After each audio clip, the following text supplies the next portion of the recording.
tonight we look at the plausibility of the idea that the human race came from an original pair. I'm choosing my words very carefully here. What I'm not saying is that I'm out to prove that humans came from a primordial pair. What I'm saying is that I'm trying to show that it's plausible. It's a very conservative claim.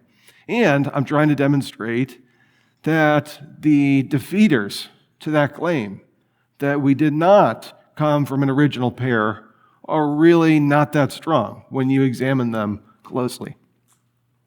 To begin, let's look at the accuracy of Genesis. This is one of the things that just gets flown over at 1,000 miles an hour. Just think that somebody wrote this text 3,500 years ago, and these are the things that he got right. For one, the order of creation. How did he know that humans appear on the phylogenetic tree last? That they appear somewhere between, whenever you want to date humans, 100, 200,000 years ago, whatever, pick your poison. But whatever you say, humans appear last.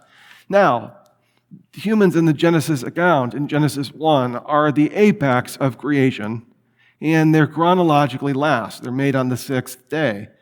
Now, I know people will come back with one of two objections. Number one, Genesis 2 says that they weren't created last. Wrong. Genesis 2, as we've argued, is a recapitulation.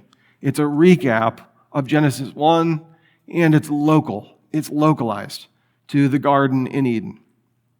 Two, people will say, well, other species have actually come around in the last 100,000 years, even in the last 10,000 years, various species of fish and so forth.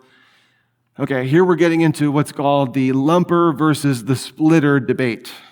The lumper versus splitter debate.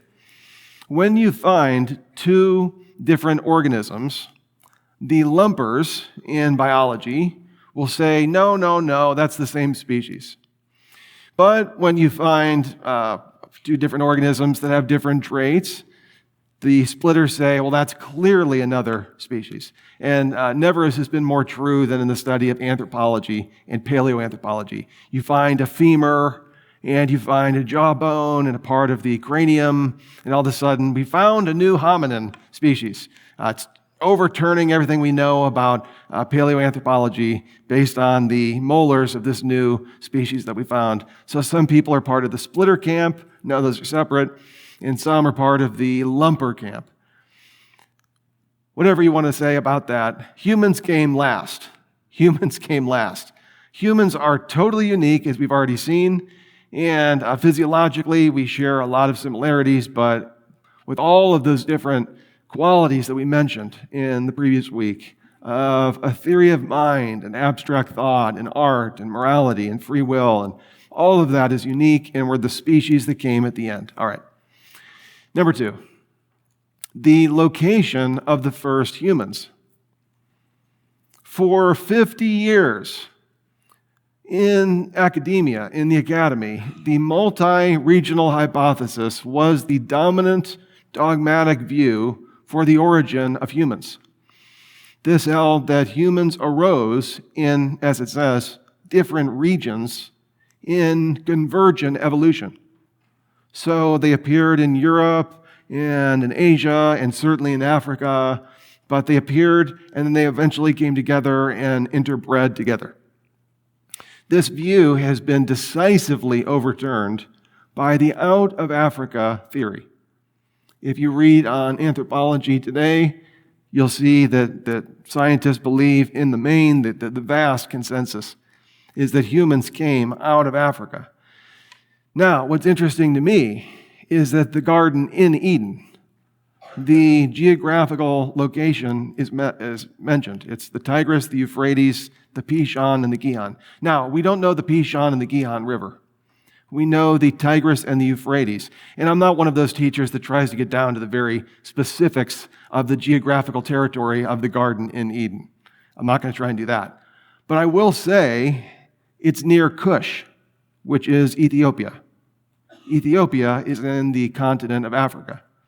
And it says that they were sent out to the east of the garden, which is where humans traveled after they were expelled from the garden. So the garden is somewhere around Africa, northeast Africa. It's near Ethiopia. Scientists will say that actually humans started in sub-Saharan Africa, South Africa. Sure, we're not saying that we're looking for exact precision, but it's in the right location, and I'll tell you what it's not. It's not the multi-regional hypothesis that humans sprang up all over the Eastern Hemisphere. Instead, what we see is that they came from the general proximity. And let me add this. One of the rivers that is mentioned, the Pishon River, may have been discovered. Farouk Elbaz, he's a geologist at the University of Boston, studied images from Endeavour, which was a space shuttle, where they shot a radar down straight into the sand, and they discovered in the sand, about 50 feet into the sand, a defunct, dried up river that had dried up about 35,000 to 2,000 years before Christ. Moses, who wrote the book of Genesis, wrote in about 1500 BC. So this would be at least 500 years before Moses. And he's speaking about a river that connects the Tigris and the Euphrates that goes through where? Havilah, Arabia. Guess what they found in Arabia? The British found 600 sites with gold deposits. Now, in Genesis 2:11, it says, the name of the Pishon, or the first river, is the Pishon River. It flows around the whole land of Havilah, which is Arabia. There is gold there. And this whole region was excavated for its gold by the British in the previous century. James Offmeyer says, how did Moses know that there was a dried up, defunct river underneath the sand 50 feet that had dried up at least 500 years before he wrote? And his conclusion, divine revelation. And it's interesting, the Tigris and Euphrates, they knew those rivers. They're replete throughout the Old Testament. But the Pishon and the Gihon, look at Genesis 2:10 to 14.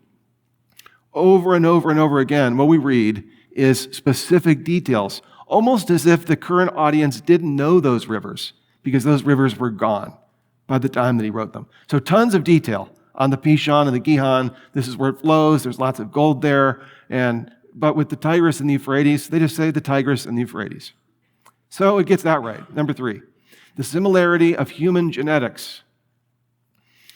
If you were to take any two people from across the globe, Latin American, North American, African, European, Asian, Australian, and you were to compare their genes, they would be 99.9% similar genetically. Now, people say, well, different races have different physical features, different pigment in their skin, different eyes, different faces, different jaws, so on and so forth. These are so superficial genetically, so superficial that these could be changed and created in a very short amount of time. So what we're seeing here is when we look at various humans, we say, oh, we're so different. No, we are not. If you took a group of chimpanzees that were in a localized region, they're going extinct right now as we speak. They stayed in a certain region. Those chimpanzees have more genetic diversity than humans worldwide. When you look at any other hominin or any of the great apes, they have more genetic diversity than Homo sapiens. Some people have gone so far as to say humans have the least amount of genetic differences. I think that's pushing it a little bit too far. There's some species that are so close together, I don't think we want to make that claim. However, 99.9% similarity, that shows closeness. That shows that could point to, I don't want to overstate this, that could point to an original pair. We're going to look at this in detail, but follow me there.